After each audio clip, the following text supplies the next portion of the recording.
It's called the place of Quba, where the Masjid Quba is. But beside that, you've seen that the garden of Sayyidina Kulsum bin Hadam radiallahu ta'ala anhu. That gives a great lesson to us that soon as the Prophet ﷺ came, there were two tribes living from many, many centuries in that area called Aus and Khazraj. Fundamentally, they were one, but then they were obviously over centuries, then their clans changed and basically two tribes.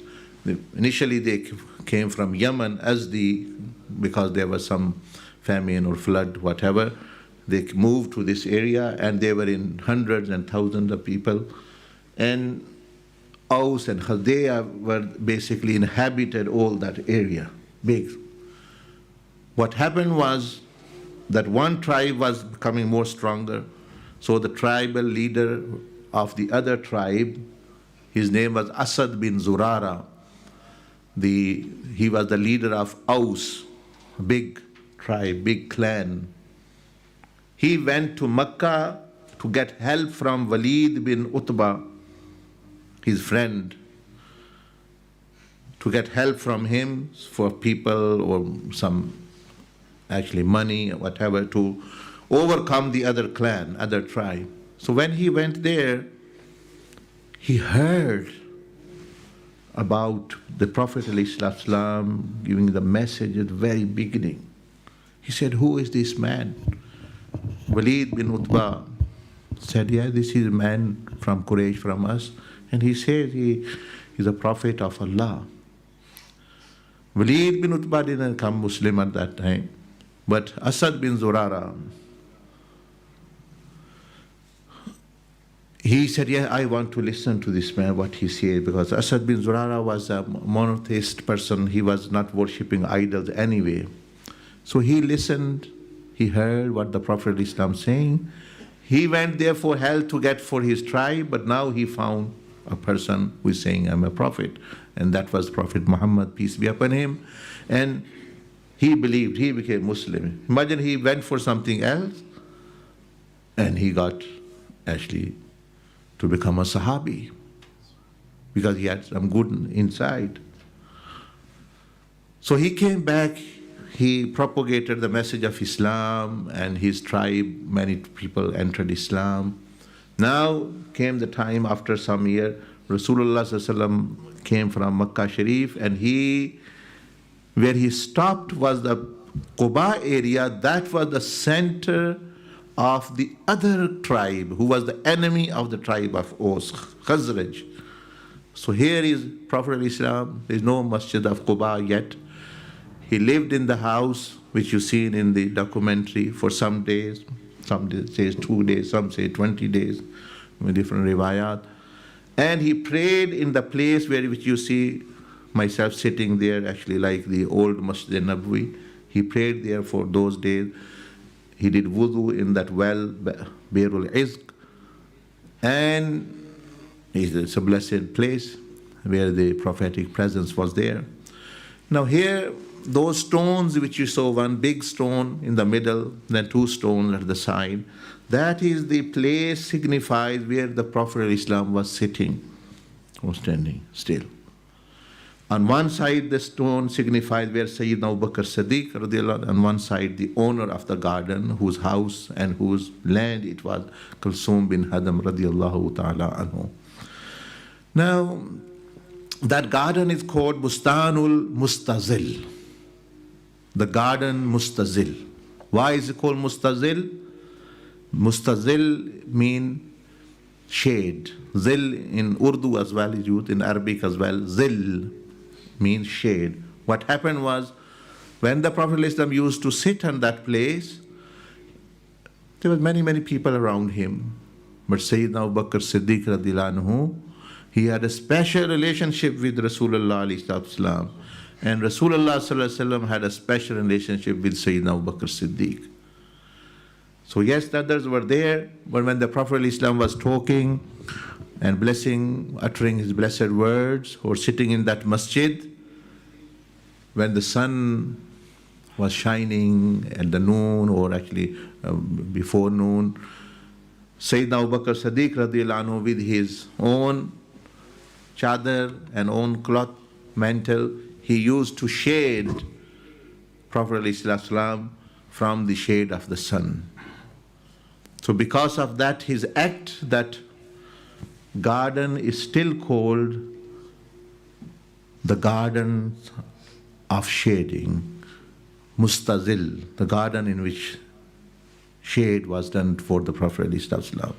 So the garden's name is based upon adab of Rasul ﷺ, the love that he did not tolerate that even the sun's rays are touching the Prophet ﷺ and causing him discomfort. So here that scene was there, Sayyidina Abu Bakr Siddiq, Sayyidina Kulsum and Prophet Islam was there, and Sayyidina Abu Bakr Siddiq standing and shading. Now the lesson for us is there, this is the enemy tribe of the other tribe. Rasulullah ﷺ happened to land and come firstly there where Tala al-Badru alayna min saniyat al-Wada'i, those mountains, hills, that is the place there. So here Rasulullah ﷺ says, while sitting there, he said, no, this is an enemy, from 100 years they are enemy. They killed hundreds of people. Someone's sons have been killed, someone's father has been killed, someone's brothers have been killed. What a big feud, animosity.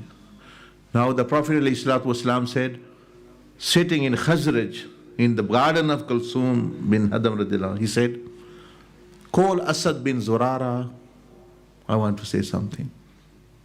Now that was a big shock to all living, because they were enemies, they killed each other.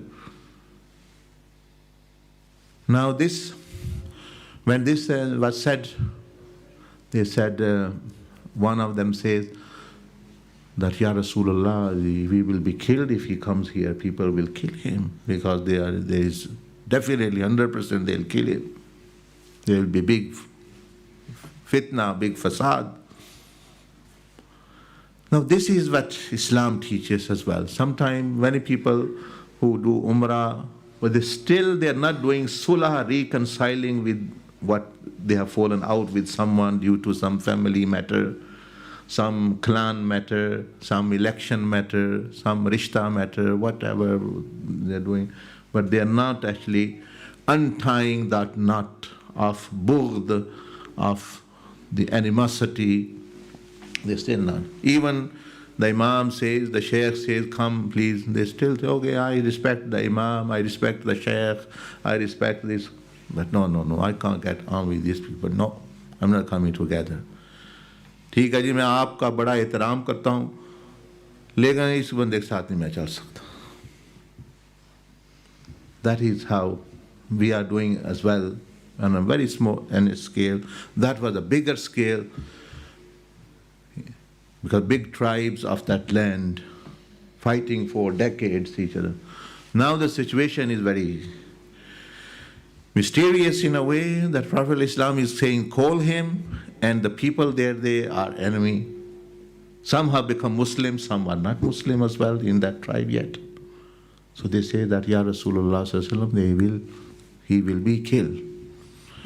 Prophet Islam said, because this was also a custom at that time, he said, is there anyone who can give him protection?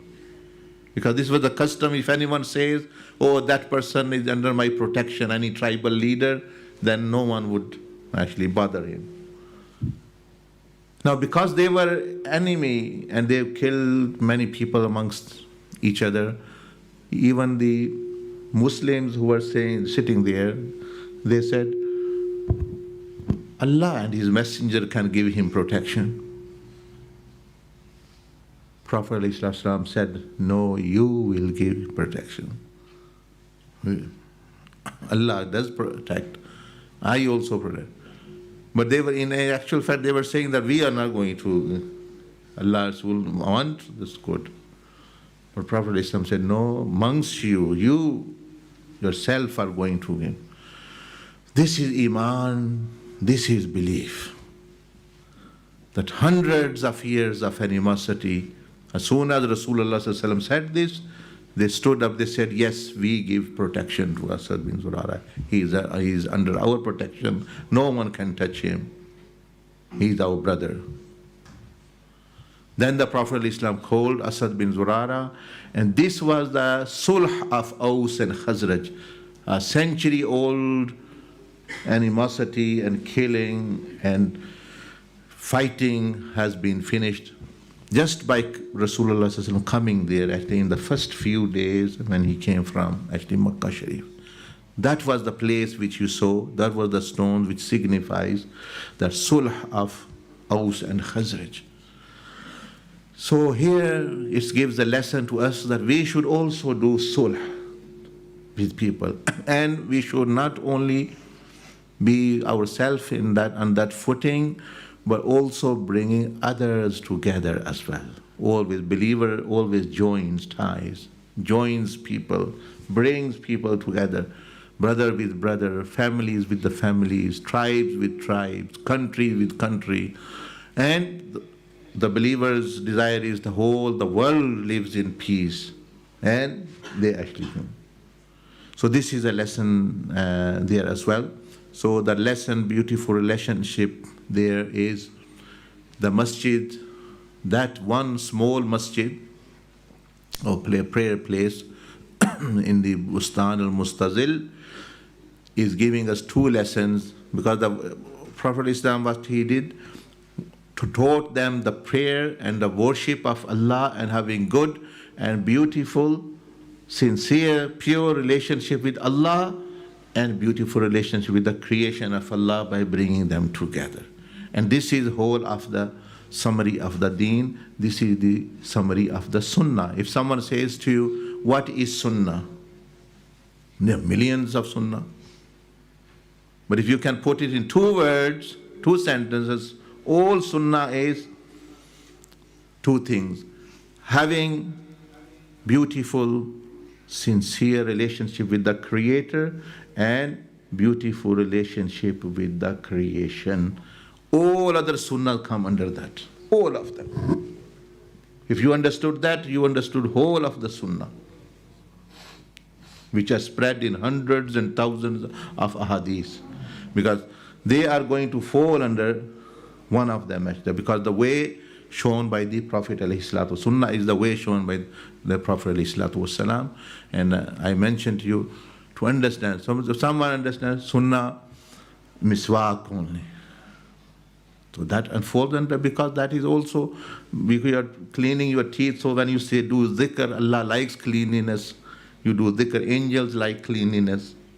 People like cleanliness, they don't like smelly people. So they must actually, so it's a creation of Allah. You are having a relationship with better with the creation and the Creator. Similarly, whatever other sunnahs are, libas, that you are covered, that is haya. Allah likes haya, people like haya. They don't like actually nude people walking all around here and there. Every nation have some kind of level of modesty. There can be a different one for everyone. Islam has its own standard. All the sunnahs, you can think about anything. So this is understanding of sunnah. Sunnat ko samjhe, sunnat kya hai? Sunnat hai Allah ke saath ek khubsurat, haseen ताल्लुक, मखलूक के साथ भी अच्छा ताल्लुक. बस ये सारी सुन्नतें इसके नीचे आ जाती हैं. All the prophetic life is comprises of that. बस यही नबी अलैहिस्सलाम ने आते ही ये मैसेज दे दिया उधर.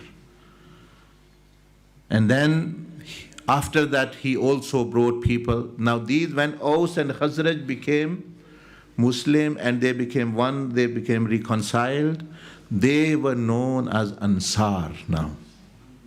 So this word which you hear now, Ansari Sahabiya, Ansar did this, the helpers of Medina, this means both of these tribes, Aus and Khazraj. Still they used to use their name Khazraji, a person from Aus and Rasulullah. So Asad bin Zurara radiallahu anhu was a very, very beloved companion of the Prophet ﷺ. And they are, Rasulullah sallallahu alaihi wasallam, when he came, he only lived for 6 months. Hazrat Asad bin Zurara, who became such a means of goodness, but he only had the time to spend with the Prophet of Islam 6 months. And that was also in war, and actually there was new, that era. So this means he did not have a long time to spend. Prophet of Islam loved him very much. He was the first person to be buried in Jannatul Baqi. And Prophet Islam was picking him up, leading him his funeral, giving him ghusl, kafan, janaza, everything.